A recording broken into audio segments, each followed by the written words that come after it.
நிகழ்த்துகிறது. அதன் சொற்பொழிவாளனாக மலர் வெளியிடுகிறவனாக நான் இன்று கலந்து கொண்டேன். தமிழில் அறிவியல் குறித்து ஓர் ஆழ்ந்த உணர்வு, விழிப்புணர்வு மாணவர்கள் மத்தியில் இன்று ஏற்படுத்தப்பட்டிருக்கிறது. தமிழில் அறிவியல் இல்லாமல் இல்லை. தமிழன் தொடங்கி இருக்கிறான், ஆனால் தொடரவில்லை என்ற கருத்தை நான் முன்வைத்தேன். அணுவை துளைக்க முடியாது என்பது சில நூற்றாண்டுகள் வரைக்குமான கொள்கை. ஆனால் அதற்கு முன்பே அணுவை துளைத்து 7 கடலை புகட்டி குறுகத் தரிக்க முடியும் என்று கனவு கண்டவன் தமிழன்.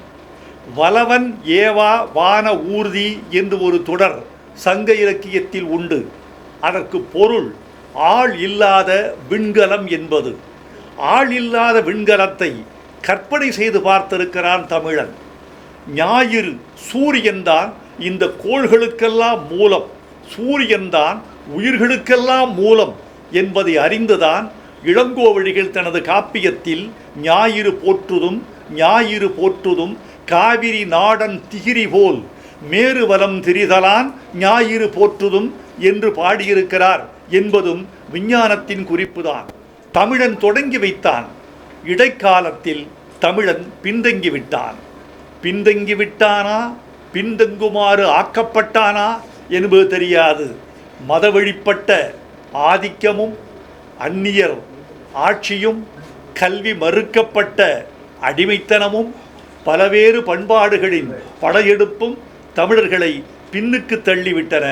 இன்றைக்கு தமிழில் அறிவியல் கல்வி வேண்டும் என்ற கருத்தை முன்வைத்திருக்கிறோம்.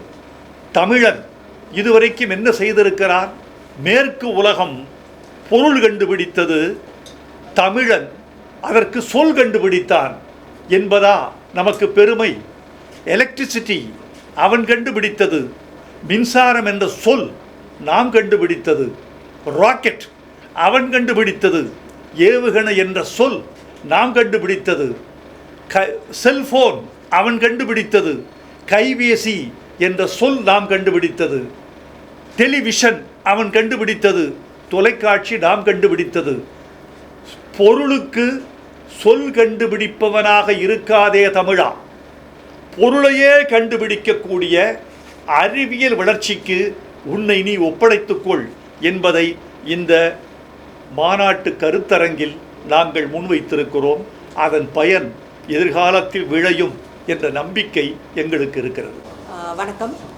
ஏஎம் ஜெயின் கல்லூரியிலிருந்து தமிழ்துறை முன்னெடுத்த இந்த கருத்தரங்கம், பன்னாட்டு கருத்தரங்கம் அப்படிங்கிறதுனுடைய ஒப்ஜெக்டிவ் ஃபோக்கஸ் தீம் வந்து இன்றைக்கி தமிழ் நிறைய பேர் விருப்பப்பட்டு படிக்கிறது இல்லை, ஆங்கிலத்தில் படிக்கிறத ஒரு பெருமையாக நினச்சி படிக்கிற காலகட்டத்தில் ஆங்கிலத்தில் படித்தா கூட அதில் இருக்கிற ஒரு சயின்ஸ், உண்மையான அந்த ரிசர்ச், இனோவேஷன், க்ரியேட்டிவ் திங்கிங் இதெல்லாம் வந்து ஆங்கிலத்தில் படித்து அது மூலமாக ஒரு அறிவியல் ரிசர்ச், சயின்டிஃபிக் ரிசர்ச் அப்படிங்கிறது வந்து ரொம்ப பெருசாக க்ரியேட்டிவ் திங்கிங் வர்றது இல்லை. அதுக்கு காரணம் ஒருவேளை நம்ம தாய்மொழியில் இருந்து மறுபடியும் ஒரு டிரான்ஸ்லேட் ஆகி அதுக்கப்புறம் அது சயின்ஸில் அப்ளை பண்ணுறதுக்கான ஒரு திங்கிங் இல்லாததுனால அப்படிங்கிற ஒரு தீம் இருக்கிறதுனால இன்றைக்கி தமிழ் டிபார்ட்மெண்ட் வந்து தமிழ்லையே ஒரு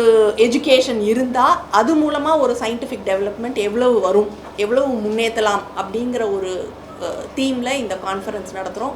இதுக்கு சார் ஆக்சுவலாக வைரமுத்து சார் ஏற்கனவே ஒரு சயின்டிஃபிக் ரிசர்ச் தமிழ் மூலமாக எப்படி பழங்கால இலக்கியங்களில் என்ன மாதிரியான சயின்டிஃபிக் டெவலப்மெண்ட்ஸ் வந்திருக்கு அப்படின்னு புத்தகம் எழுதினதுனாலையும், தஞ்சாவூர் பல்கலைக்கழகத்தினுடைய தஞ்சாவூர் தமிழ் பல்கலைக்கழகத்துடைய முன்னாள் துணைவேந்தர் அவர்களும் இலங்கையில் இருந்து தமிழ் சங்கம் உடைய தலைவரும் இங்கே கெஸ்டாக வந்திருக்கிறாங்க.